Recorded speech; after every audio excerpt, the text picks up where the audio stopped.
नमस्ते India. Canva के सबसे स्ट्रक्चर्ड और सिस्टमैटिक ट्यूटोरियल में आप सभी का स्वागत है। कैनवा प्रो मास्टरी शुरू से एक्सपर्ट तक। इस सेशन का नाम है टेक्स्ट ऐड करना और ब्यूटीफुल फॉन्ट्स को यूज करना।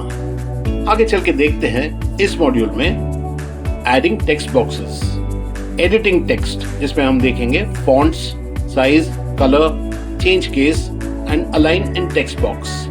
फिर आगे हम देखेंगे letter and line spacing, text effects जो बहुत इंपॉर्टेंट है, फॉन्ट कॉम्बिनेशंस और finally using Hindi and Marathi fonts, यानी हिंदी और मराठी फॉन्ट्स को हम गूगल या किसी इनपुट टूल से कॉपी करके कैनवा में ले सकते हैं। तो चलते हैं आगे हमारे पहले पॉइंट पर, जो है adding and editing of the text.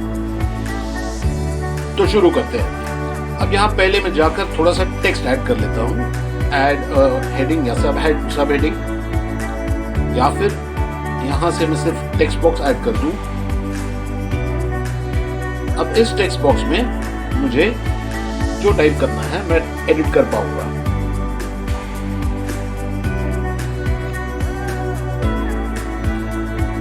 To edit the text, अब देखेंगे हम कि हम इसका फॉर्मेट और इसके डिटेल्स हम किस तरह से चेंज कर पाएंगे। सबसे पहले हम देखेंगे कि हमें टेक्स्ट का फॉन्ट अगर चेंज करना है तो यहाँ हम सिलेक्ट करने के बाद में फॉन्ट्स पर जाएंगे और फॉन्ट्स पे यहाँ बहुत सारे फॉन्ट्स दिए हुए हैं। वैसे मैं एडवाइस करूंगा कि आप किसी भी डिजाइन में 2 से 3 फॉन्ट से ज्यादा ना यूज करें। ज्यादातर अच्छे डिजाइन सिर्फ एक ही फॉन्ट यूज करते हैं। फिर भी हमारे रेफरेंस के लिए हम 2-3 फॉन्ट्स देख लेंगे। ये एंटोन, ये पॉपुलर है। उसके बाद आप बस, ये भी काफी पॉपुलर फॉन्ट है। ये हो गया फॉन्ट्स। अब हम देखेंगे कि फॉन्ट्स के बाद हमें इसका साइज चेंज करना है। साइज के 2 तरीके हैं। एक, इस कॉर्नर पर मैं हैंडल को पकड़कर अगर ड्रैग करता हूं तो इसका साइज आप यहाँ ऊपर देख पाएंगे। जैसे मैं खींचूंगा तो छोटा और बड़ा होते जाएगा। और दूसरा तरीका है कि मैं सिर्फ ये टेक्स्ट को सिलेक्ट करने के बाद यहाँ पर फॉन्ट साइज सिलेक्ट कर लूं। नेक्स्ट देखते हैं फॉन्ट का कलर। अब फॉन्ट का कलर चेंज करने के लिए यहाँ इसे बोल्ड कर देता हूँ। यहाँ टेक्स्ट कलर में मुझे जो फॉन्ट का कलर चाहिए, डिफॉल्ट सॉलिड कलर्स दिए हुए हैं। अगर कोई ब्रांड किट हो बट वो अब सिर्फ प्रो के लिए है, उसे रहने देंगे। सी ऑल, मुझे जो कलर चाहिए फॉन्ट का वो कलर मैं यहां से सिलेक्ट करके एडिट कर पाऊंगा। नेक्स्ट हम चेंज केस, ये बहुत ही इंपॉर्टेंट है। इसमें अगर मैं इस फॉन्ट को, मैं फॉन्ट इसलिए चेंज कर रहा हूं बिकॉज ये बाय डिफॉल्ट कैपिटल लेटर्स में ही दिखाता है। मैं थोड़ा सा फॉन्ट चेंज करके एंटोन लगा लिया। अब यहाँ ये छोटे और बड़े वाला जो है, यहाँ आप देखेंगे कि ये पूरे टेक्स्ट को एक क्लिक में मैं या तो अपर केस या लोअर केस कर सकता हूँ। जैसे मैं क्लिक करूंगा, एक कैपिटल में हो गया, फिर करूंगा, फिर छोटे में हो गया, स्मॉल कैप्स में हो गया। नेक्स्ट देखते हैं aligning the text in the text box. तो यहाँ पर मैंने एक बार टेक्स्ट सिलेक्ट करने के बाद अलाइनमेंट, फिलहाल ये सेंटर अलाइन है। अब मैं इसको अगर एक बार क्लिक करूं तो लेफ्ट अलाइन हो जाएगा। आपको दिखाऊंगा, इसको थोड़ा बड़ा करूंगा तब समझ में आएगा। आप देखिए टेक्स्ट बॉक्स के लेफ्ट पर अलाइन हो गया है। और एक बार ये justified, second time right edit और फिर सेंटर। ये था अलाइनमेंट। अब एक इंपॉर्टेंट सा पॉइंट जो है एडवांस सेटिंग्स। एडवांस सेटिंग्स में दिए हुए 2 ऑप्शन जो है वो आपको समझने बहुत जरूरी है। एक है लेटर स्पेसिंग और दूसरा है लाइन स्पेसिंग। लेटर स्पेसिंग यानी हर अल्फाबेट के बीच का जो स्पेस है वो ज्यादा या कम हो पाएगा। जैसे मैं इसको बढ़ाऊंगा, ये देख रहे हैं आप, जैसे ये बढ़ते जा रहा है। अब इसको मैं और थोड़ा बड़ा कर लूंगा ताकि आपको दिखाई देगा। नीचे ले लूंगा, आप देखेंगे यहाँ ये कम होगा 0 तक और ये बढ़ते जाएगा जैसे मैं इसे बढ़ाऊंगा। सेम वे लाइन की स्पेसिंग भी इसमें बढ़ सकती है। तो मैं मान के चलता हूँ, यहाँ मैंने इसी को एंटर मारकर 2 लाइन्स में ले लिया। अब आप देखेंगे 2 लाइन के बीच का जो डिस्टेंस है ये भी यहाँ से मैं कंट्रोल कर पाऊंगा बाय रिड्यूसिंग द साइज या इस साइज को बढ़ाने से। तो ये थे हमारे आज के पॉइंट्स टेक्स्ट को एडिट करने के लिए। अब आगे देखेंगे डिजाइनिंग के लिए बहुत ही ज्यादा इंपॉर्टेंट एक टूल जिसे कहते हैं इफेक्ट्स। यहाँ टेक्स्ट को सिलेक्ट करने के बाद ऊपर मेनू में इफेक्ट्स पर क्लिक करने पे यहाँ लेफ्ट पर एक छोटा सा विंडो खुल जाएगा। यहाँ आपको बहुत सारे इफेक्ट वाले ऑप्शंस हैं, जिसमें फॉर एग्जांपल शैडो पर क्लिक करने से आप देखेंगे यहाँ ये टेक्स्ट को शैडो मिल गया है। लिफ्ट यानी कि उसके पीछे हल्का सा एक ग्लो आ जाएगा।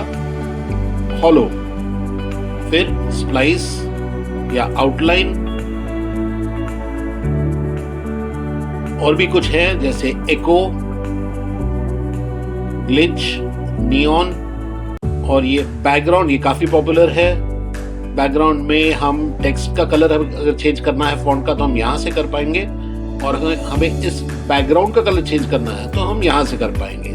जैसे मैंने येलो डाल दिया तो ये येलो कलर हो गया। तो ये था फीचर जो है इफेक्ट्स का। इसमें एक इम्पोर्टेंट चीज कि आप इसके काफी और सेटिंग हर एक इफेक्ट में कर पाएंगे। ये छोटी सी चीज भी नोट कर लीजिएगा। यहाँ अगर आपको इसी टेक्स्ट को शेप देना है, अब फिलहाल तो नन है यानी ये सीधा है, हम कर्व सिलेक्ट कर लेंगे। कर्व सिलेक्ट करने पर आप देखेंगे ये कर्व्ड हो गया, और इस कर्व को हम और एडजस्ट कर पाएंगे इसके कर्व की क्वांटिटी को चेंज करके। जादू में मजा आया। अब चलते हैं आगे।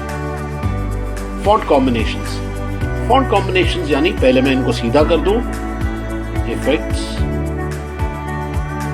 और यहां पर नन।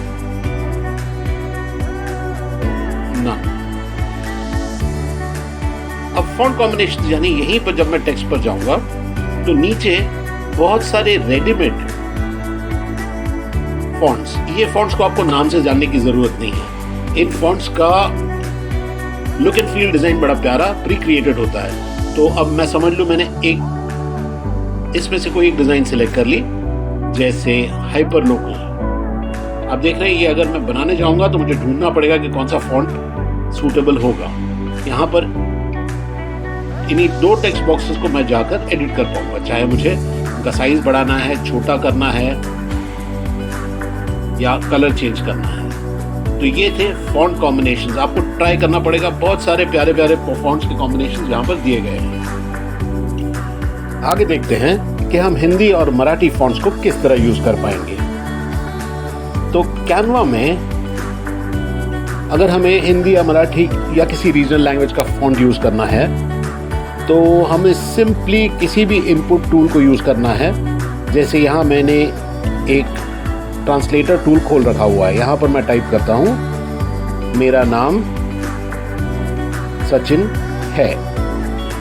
आप देख रहे हैं इसने ऑटोमेटिकली मुझे उसे देवनागरी फॉन्ट में कन्वर्ट कर दिया है। अब इसी को मुझे कॉपी करना है, और कॉपी करके मैं जाता हूँ मेरे टेक्स्ट बॉक्स में, कैनवा के कैनवस एरिया में,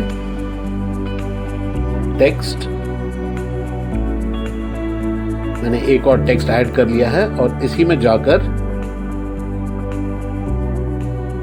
मैं इसे पेस्ट कर दूंगा। अब आप देख पाएंगे कि यहाँ मुझे हिंदी या मराठी जो भी फॉन्ट चाहिए उस हिसाब से मेरा आउटपुट आ गया है। मैं इसे रिसाइज कर पाऊंगा। इसका फॉन्ट अगर मैं यहाँ ढूंढूं कि मुझे हिंदी में अगर इसके फॉन्ट्स और क्या क्या ऑप्शंस अवेलेबल है मेरे पास, तो अब अगर मैं अलग अलग हिंदी फॉन्ट्स चूज करूंगा तो आप देखेंगे कि अलग अलग हिंदी फॉन्ट्स में भी इसका आउटपुट या डिजाइन चेंज होते रहेगा। इसे मैंने फिर बड़ा छोटा या रिसाइज कर लिया है।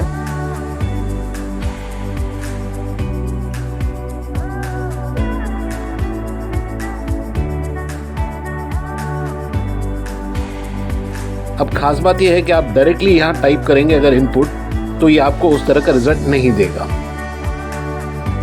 उसके लिए प्रो लेने के बाद आपको इसमें अपलोड करने पड़ेंगे फॉन्ट्स जो आपके ब्रांड के फॉन्ट्स होंगे।